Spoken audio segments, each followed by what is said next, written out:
I am back with another great game today.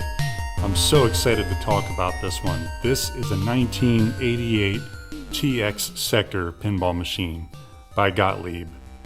And this game is really something special, and special to me anyway. It probably has the best music in all of pinball, and that is not just my opinion, it's pretty widely shared. It's a fairly rare machine. I've only seen a handful of them for sale, and I live here in Germany now. And yeah, I bought this game in June of 2020, pretty much as soon as I moved back. I was actually still in the States, and I saw this game for sale on a German marketplace, and the game sat there for about 2 months, and nobody bought it. And I had airline tickets to fly back here. I took a new job back in Germany again, and I was really worried that somebody was going to end up buying this thing. And I got here, and it was still up for sale, and I went and grabbed it, and it was a heck of a job to get it. The machine was on the 5th floor of an apartment building in Dortmund, Germany, and a good friend of mine went with me, and we brought this machine back. And actually, I didn't even have a house when I bought it. I had just moved back to Germany and didn't even have a place to stay, so he actually kept the game in his house for me for about 2 months. And I'm lucky I got it back, because they really came to enjoy the game. And when I went to pick it up, the guy who I bought it from, it had been in his apartment for a couple of years. He bought it for his daughter. And the sound didn't work, the music didn't work, and the music is the best part of the entire game. So I really feel bad for the guy. He never heard the music before. And this machine is widely known to have, the best soundtrack, original soundtrack anyway, in pinball. And you'll get to hear that here in a minute. But this game was designed by John Trudeau, and around the same time as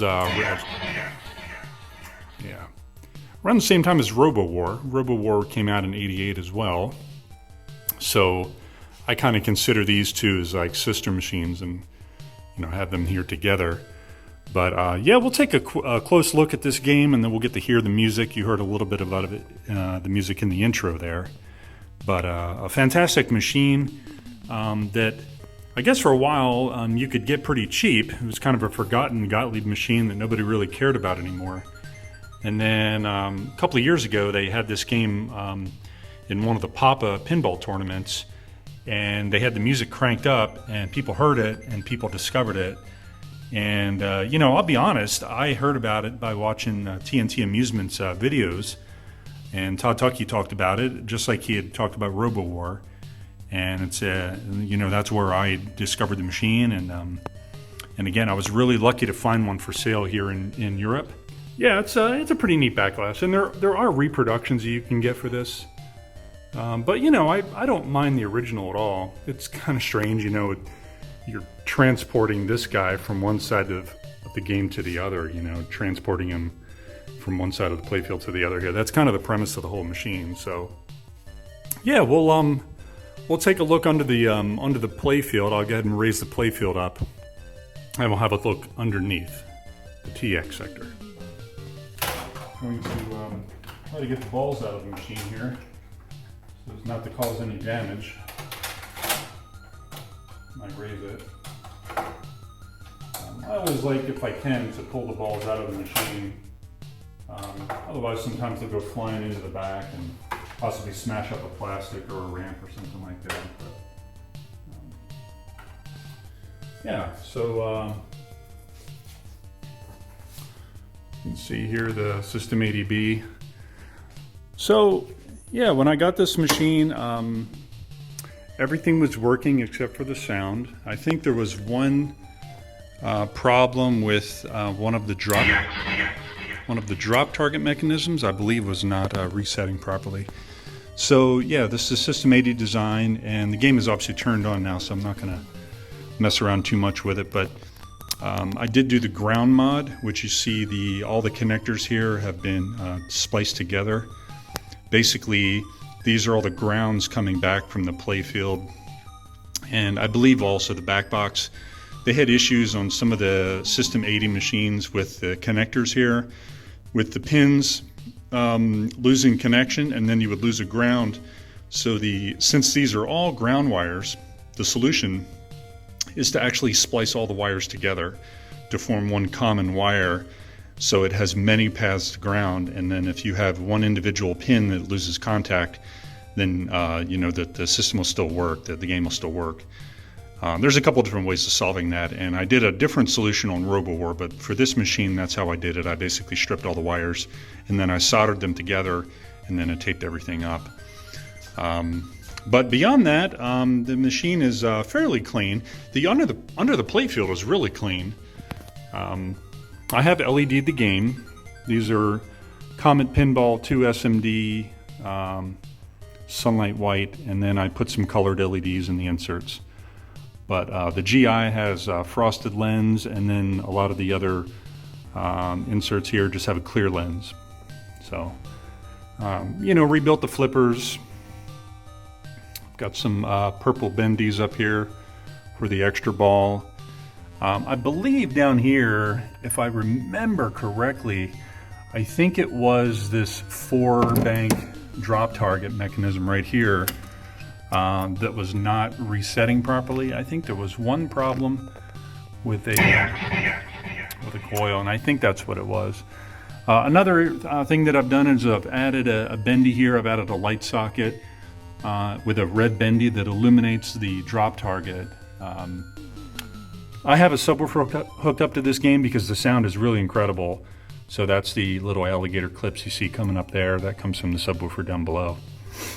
And other than that, yeah, I haven't done anything. Maybe eventually I need to change the big cap on the power supply there, or transformer. These are the bridge rectifiers that are converting your AC into DC. And yeah, that's pretty much it downstairs. Everything's pretty much standard. So I'll get the playfield back down and we'll look inside the back box. Alright, so this System 80B design, just like RoboWar has the score panel up top as well. Now RoboWar's, this hinges out.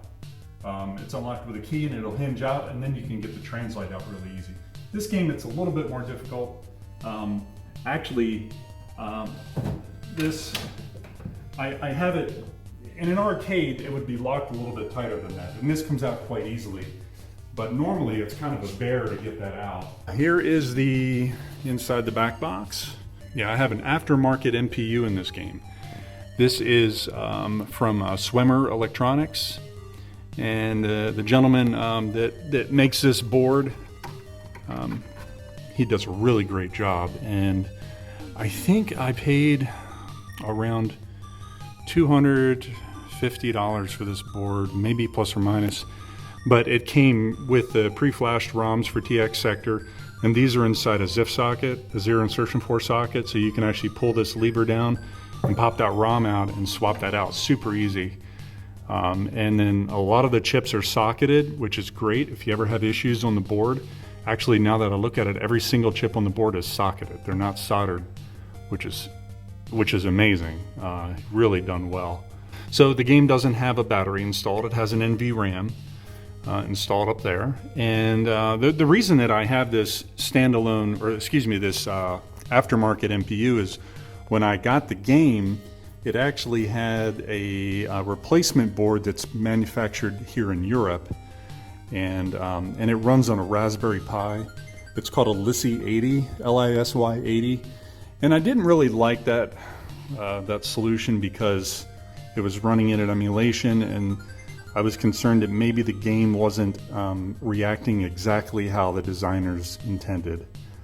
And plus, when you turned it on, there was about a 30-second delay with the Lisy 80 board with the Raspberry Pi booting up. So I did change that out. I kept that other board, but super happy with Swimmer Electronics and their replacement boards. On this game also, sounds didn't work when I got it, and my friend and I sorted it out together. We changed first the RAM here. This is a 6116 RAM chip, and I pulled this RAM chip off and I put a socket in there and I put a brand new one in place, and it still didn't fix it. We changed the CPU, which is right here, and when we threw a new one in, it fixed the game, and that's all it was. The actual CPU that's sitting on board the soundboard was defective. And what else? Installed an LED tube. This is a recent upgrade. A guy on Pinside that's in the RoboWar Club, he recommended to order this LED tube from here in Germany, because the original tube that's there is a fluorescent, and over time the fluorescent light, the UV light that it gives off, it'll actually bleach the colors out of your translite. And yeah, the display was also in good shape when I got it, so no issues there. So I'll get the translite back in the game, and we'll start to talk about gameplay. So we take a look at the play field here. It's a 3-flipper game, as you can see, and 2 banks of drop targets, and then you've got a single drop target here, which is the one that I showed you down below that I replaced with a clear, and then backlit it from the bottom. So the object of the game is to transport. You're transporting this individual on the back glass, on the translite. You're transporting him back and forth. And the way you do that is by shooting up into a ramp. By shooting up into a ramp, then the lights will illuminate and you'll transport over to the other side. And it kicks the ball out over here. And you might think, well, is there a subway or is there a mechanism that did that? Actually, what it is there's always a ball staged. It's a 2-ball game, but there's 3 balls in the machine. So there's already 1 ball staged somewhere. And the game knows that if the ball is staged over here, then it wants you to shoot this ramp to come around here, drop it into here, and then the ball will TX or transport to the other side, and the ball kicks out over here. And then now you have a ball that's locked on this side. So then the next shot will be to go up this ramp around to here, and the ball will TX or transport back over here, and it kicks out right here. So that's kind of the theory of the game. The way to score points, you've got 2 spinners up here, a spinner left and a spinner right, and you can increase the value of those spinners. I think they're normally 1,000 a spin, but you can increase them to 10,000 a spin by going through the in lanes here. Each one of these in lanes will light one of those spinners, and then they're 10,000 a spin. As you play the game, you want to build up your mega levels, your energy level here, all the way up to level 9 and then to lock. And the way you increase that is by knocking down a set of drop targets. It'll move it up 1 level here. Or back behind the pop bumpers, there's a target all the way in the back there. And that target will advance 2 energy levels, if I remember correctly. Anyways, you move towards level 9 and then lock. Now what you want to do is you want to lock a ball. And again, you're going to shoot one of the ramps that are lit for teleport here. The way to score big money in this game is to knock down the transphaser here, and then to shoot the lit ramp. It's either going to be this one here, or the third one back here underneath this ramp in the back. And when you do that, there's going to be a timer up on the scoreboard, and the timer will count down from 9, 8, 7, 6, 5, all the way to 1, all the way to 0. And when you shoot the ramp, you'll get that multiplier up there times your mega level, that number of points, plus a little bit more. So you can actually get almost a 1,000,000 point shot by doing that with this game. It's pretty cool. So then once you lock the ball, then you'll actually start the multi-ball. What else? You can also advance mega levels by hitting the targets here that are lit. This one says 10,000 plus advance for this side, and then the same thing over here. If those are lit, then you can actually advance a level by shooting that as well. And on the right out lane, you have a way to actually nudge and get the ball to come back into the shooter lane right here. So sometimes you can get that ball back. The music on this machine was I believe it was written by a guy named Dave Zabrinski, I think is what his name was. There's no information on that online on Pinball Database or Pinside, but it appears that he might have been behind the music for Genesis or RoboWar. And if you've ever heard the music on Genesis or RoboWar, TX Sector seems that it was around this a similar style of music.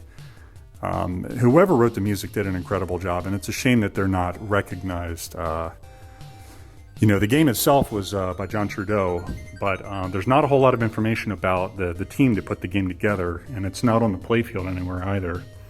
So, in any case, I'm going to get the camera set up, and you'll get to hear the music, which is really, really incredible.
Okay, we were lucky to get it back in the shooter lane there.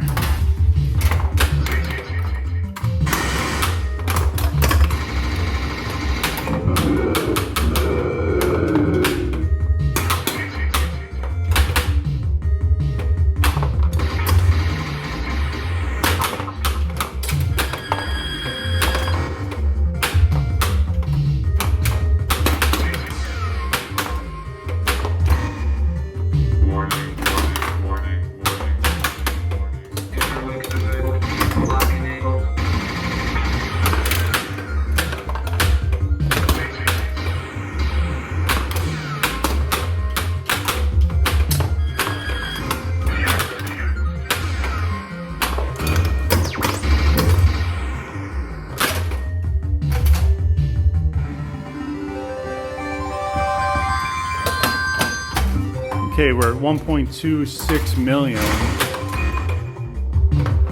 So we gotta knock the interlink down and then shoot the lit lock there. Warning, entering drain phaser.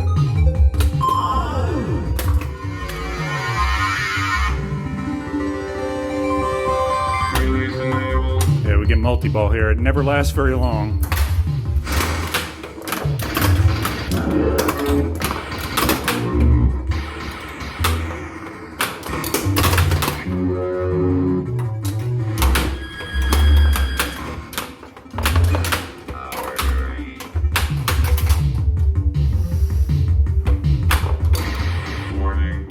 Warning.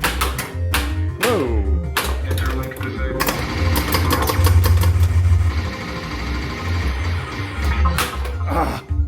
Bad bounce there. Okay, ball 3.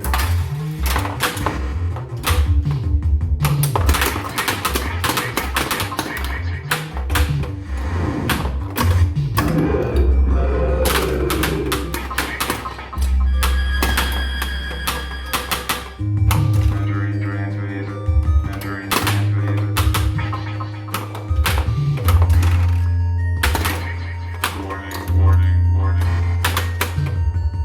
Interlink disabled.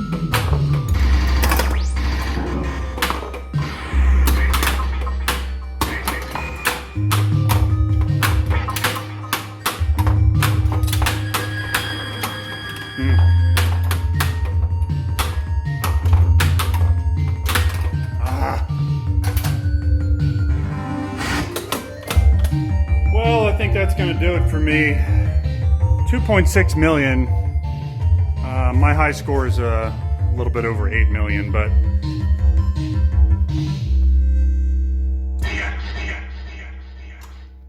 yeah, man, what a great game. I have only ever seen 2 of these for sale over here in Europe in the last 2-3 years. So if you ever find a TX sector, I recommend you pick it up because they are pretty desirable, and the soundtrack is just fantastic, as you heard. Gameplay is really great too. So thanks for watching. I hope you really enjoyed it, and stay tuned to the channel, and I'll be trying to work my way through the rest of the collection, and see you guys later.